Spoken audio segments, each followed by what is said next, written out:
क्यों भक्तों, कैसा लगा उनका मजाक? क्योंकि अभी तो तुम्हें और जलील होना है। 3 तस्वीरों पर गौर करना पड़ेगा भक्तों को। पहली तस्वीर, इस तस्वीर में आप देख सकते हैं सुहेलदेव भारतीय समाज पार्टी के ओपी राजभर जो हैं वो एनडीए के खेमे में शामिल हो गए हैं। यानी कि मुख्तार अंसारी के बेटे अब्बास अंसारी जो जेल में बंद हैं, जो कि सुहेलदेव भारतीय समाज पार्टी के विधायक हैं मऊ से, उन्हें भी सलाम ठोकना पड़ेगा भक्तों को। नंबर 1 ये। नंबर 2, अजीत पवार को फाइनेंस और प्लानिंग मिली है और उन्होंने शरद पवार से मुलाकात की है। याद है कि नहीं? क्या क्या कहा था देवेंद्र फडणवीस ने उनके बारे में बहुत पहले, उसकी चर्चा करेंगे। और तीसरी तस्वीर महबूबा मुफ्ती की। इनके साथ बीजेपी ने 1 नहीं 2 नहीं 3 साल सरकार चलाई थी दोस्तों। सरकार चलाने से पहले महबूबा मुफ्ती इनके लिए सेपरेटिस्ट थी, पृथकतावादी थी, और सरकार जब बंद हो गई उसके बाद दोबारा महबूबा मुफ्ती इनके लिए सेपरेटिस्ट, पृथकतावादी हो गई। मगर वो 3 साल उनके लिए महबूबा मुफ्ती देशभक्त और राष्ट्रवादी थी। इसीलिए मैंने कहा कि अभी भक्तों को और जलील होना है। मगर सबसे पहले दोस्तों मैं बात करना चाहूंगा इस तस्वीर की। जैसे कि आप देख सकते हैं ओपी राजभर जो हैं वो एनडीए के खेमे में शामिल हो गए हैं। उन्होंने ये ट्वीट किया है आपके स्क्रीन पर, भाजपा और सुभासपा आए साथ, सामाजिक न्याय, देश की रक्षा, सुरक्षा, सुशासन, वंचितों, शोषितों, पिछड़ों, दलितों, महिलाओं, किसानों, नौजवानों, हर कमजोर वर्ग को सशक्त बनाने के लिए भारतीय जनता पार्टी और सुहेलदेव भारतीय समाज पार्टी मिलकर लड़ेंगी। चुनाव एक साथ लड़ेंगे। मगर मैं आपको बता दूं कि इनके एक विधायक हैं अब्बास अंसारी जो कि जेल में बंद हैं। उनके पिता मुख्तार अंसारी को भारतीय जनता पार्टी के भक्त पानी पी पी कर गाली दिया करते थे, माफिया डॉन बताया करते थे। मगर इसी सुभासपा के मऊ से विधायक हैं अब्बास अंसारी, और यहां देख सकते हैं कितनी प्यार भरे अंदाज में ओपी राजभर के साथ अब्बास अंसारी खड़े हुए हैं। मैं आपको बतलाता हूं दोस्तों कि दरअसल अब्बास अंसारी पर क्या क्या मामले दर्ज हैं जो आपके स्क्रीन पर हैं। ये देखिए, योगी सरकार ने भगोड़ा घोषित किया। कुख्यात गैंगस्टर मुख्तार अंसारी का बेटा मऊ हल्के से विधायक, लखनऊ पुलिस एमएलए की गाजीपुर स्थित संपत्ति कुर्क करने को तैयार, शस्त्र अधिनियम की धारा 30 के तहत चार्जशीट दाखिल कर चुकी है। इस तरह से टारगेट किया जा रहा था एक जमाने में। अब ये भी बीजेपी की वॉशिंग मशीन में चले गए हैं और इनके भी तमाम दाग धुल जाएंगे। ताज्जुब यह नहीं होगा कि इनके पिता के भी तमाम दाग धुल जाएंगे। मैं जानता हूं ओपी राजभर ने कहा है कि भाई इन्हें समाजवादी पार्टी की तरफ से टिकट मिला है। मुद्दा वो नहीं है दोस्तों कि वो समाजवादी पार्टी में हैं या सुभासपा के साथ है। मुद्दा यह है कि भारतीय जनता पार्टी की कोई नीति नहीं है, कोई सिद्धांत नहीं है, कोई भी इनके साथ शामिल हो सकता है। और इस वक्त जो लोग शामिल हो रहे हैं वो सिर्फ इसलिए शामिल हो रहे हैं या तो गिरफ्तारी से बचने के लिए या सत्ता का लालच, और भारतीय जनता पार्टी को कोई फर्क नहीं पड़ता है। आगे जाके मैं आपको मिसाल बताऊंगा, मगर सबसे पहले याद कीजिए ओपी राजभर ने लल्लन टॉप को दिए गए इस इंटरव्यू में क्या कहा था। भगवान भी आ जाएं तो भाजपा में शामिल नहीं होऊंगा। सुनिए। भगवान भी आकर के हमारे सामने प्रकट होकर कहें कि चलो भाजपा में, हाँ, तब भी मैं नहीं जाऊं। बात वहां नहीं रुकती है। प्रधानमंत्री नरेंद्र मोदी को पानी पी पी कर गाली दी थी ओपी राजभर ने। मैं ये समझना चाहता हूं यहां थूक कर कौन चाट रहा है, कौन चाट रहा है? ये सवाल का जवाब मेरे दर्शक दें। सुनिए क्या कहा था प्रधानमंत्री के बारे में। दुनिया में अगर झूठ बोलने वाला कोई नेता है तो उस नेता का नाम है नरेंद्र मोदी जी। नरेंद्र मोदी जी, उन्होंने कहा था कि देश नहीं बिकने दूंगा, सौगंध मुझे इस मिट्टी की। रेलवे बेच दिया, बैंक बेच दिया, एलआईसी बेच दिया, बीएसएनएल बेच दिया, कोयले की खदान बेच दिया। नारा दिया था, ऐ देश के गरीबों, हवाई चप्पल पे चलने वाले लोगों, तुझे हवाई जहाज पे चलाऊंगा। और जहाजियों बेच दिया, जहाज भी बेच दिया।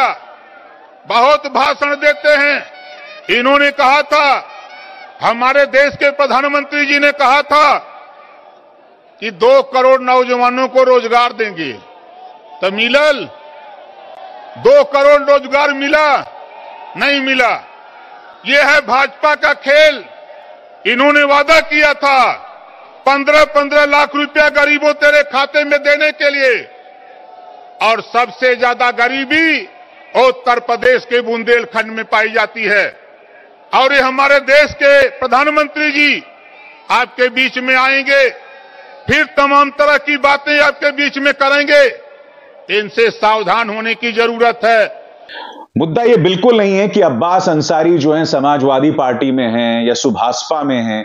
मुद्दा यही है कि आपने उस सुभाषपा को एनडीए के खेमे में शामिल किया जिसमें मऊ से विधायक अब्बास अंसारी जो है वो कानून के कटघरे में हैं।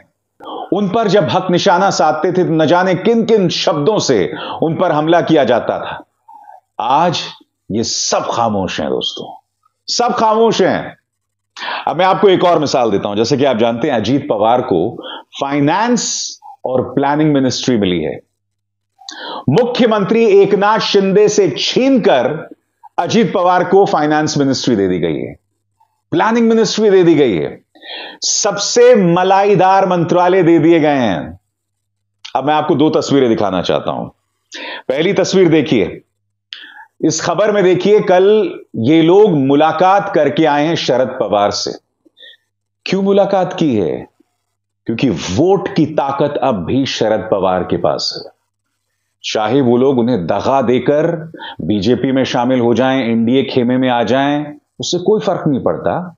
जिस दिन शरद पवार सड़क पर उतरेंगे और जनता को जिस तरफ इशारा करेंगे, एनसीपी का जो कट्टर वोटर है वो शरद पवार के पक्ष में ही वोट देगा।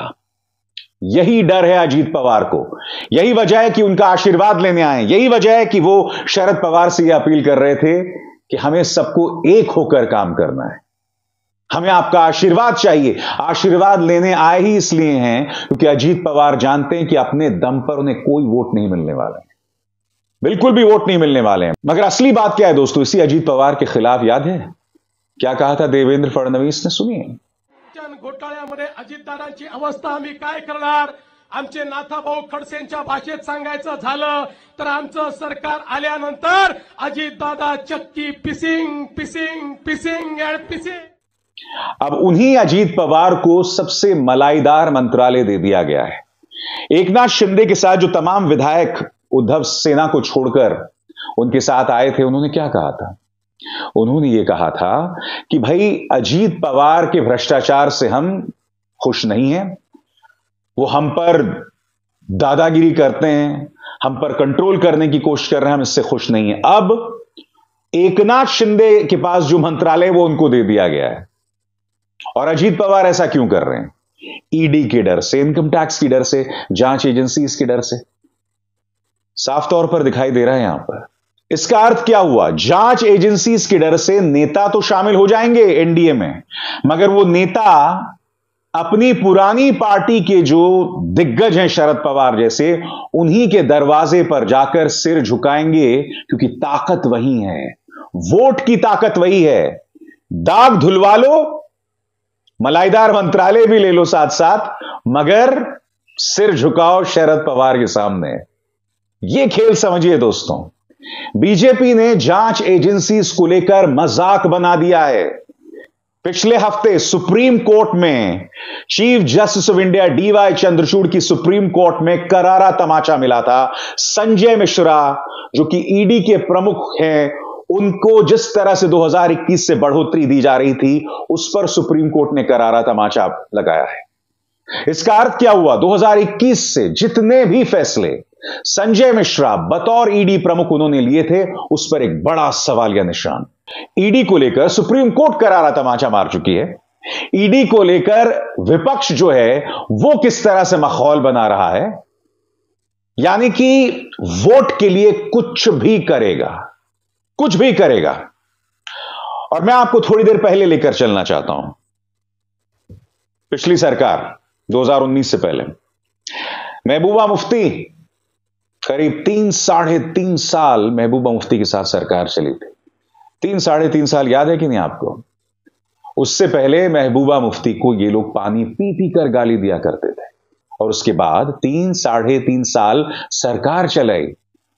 सरकार तोड़ दी क्योंकि 2019 के चुनाव आने वाले थे, राष्ट्रवाद पर सवाल उठ जाता, मगर 3.5 साल तक सरकार चलाई।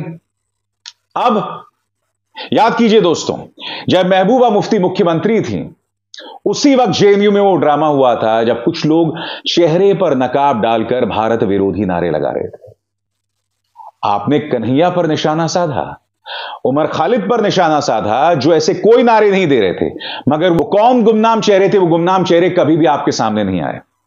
जब तक महबूबा मुफ्ती के साथ इनकी सरकार चलती रही, उनके नाम चार्जशीट में भी नहीं आए। जब सरकार खत्म हो गई तब जाकर चार्जशीट में उनके नाम आए, मगर वो कौन थे, कहां गए, कोई नहीं जानता। क्या जेएनयू का वो ड्रामा भी एक साजिश था? क्या वो भी प्रपंच था? क्या पर्दे के पीछे कोई बहुत बड़ी साजिश रची गई? क्या ये तमाम सवालात कोई करता है? मगर महबूबा मुफ्ती, जिन्हें ये लोग देशद्रोही बताते थे, 3-3.5 साल सरकार चलाई और सरकार खत्म कर दी। एक बार फिर महबूबा मुफ्ती इनके लिए देशद्रोही हो गए। भारतीय जनता पार्टी सत्ता के लिए कुछ भी कर सकती है। अपने उसूलों, सिद्धांत, खैर उसूल सिद्धांत तो बीजेपी के कुछ हैं ही नहीं, मगर जिस तरह से ये लोग बार बार उसके साथ समझौता करते हैं ना, वो निहायत ही शर्मनाक है। क्या कह गई हैं कंगना जी? अभी तो तुम्हें और जलील होना है। एक बार फिर इन 3 चेहरों पर गौर कीजिए दोस्तों। ओपी राजभर और उनके बयानात प्रधानमंत्री मोदी के बारे में, अजीत पवार जिन्हें इन्होंने फाइनेंस और प्लानिंग मिनिस्ट्री दी है, और महबूबा मुफ्ती सत्ता में आने के लिए कश्मीर में इनके साथ गठजोड़ किया था। ये तीनों चेहरे, ये तीनों तस्वीरें बताती हैं कि सिद्धांत के लिहाज से बीजेपी की अब कोई नीति नहीं रही। इनकी सिर्फ एक नीति है कि किसी भी कीमत पर सत्ता पर बने रहना है। ना इनके लिए हिंदुत्व कोई मायने रखता है, ना राजनीतिक सुचिता कोई मायने रखती है। सिर्फ सत्ता पर बने रहना और उसके अलावा कुछ नहीं। और प्रधानमंत्री का वो नारा, ना खाऊंगा ना खाने दूंगा, मैं भ्रष्टाचार के खिलाफ गारंटी हूं। अरे अब तो लोग उस पर हंसते हैं, और कुछ लोग तो हंसना भी बंद कर चुके हैं। मगर क्या भाजपा ये बात समझेगी? क्या उनके अंधभक्त ये बात समझेंगे? नहीं समझेंगे, तभी तो अंधभक्त कहलाते हो। अभिसार शर्मा को दीजिए इजाजत। नमस्कार। स्वतंत्र और आजाद पत्रकारिता का समर्थन कीजिए, सच में मेरा साथी बनिए। बहुत आसान है दोस्तों, इस ज्वाइन बटन को दबाइए और आपके सामने आएंगे ये 3 विकल्प, इनमें से एक चुनिए और सच के इस सफर में मेरा साथी बनिए।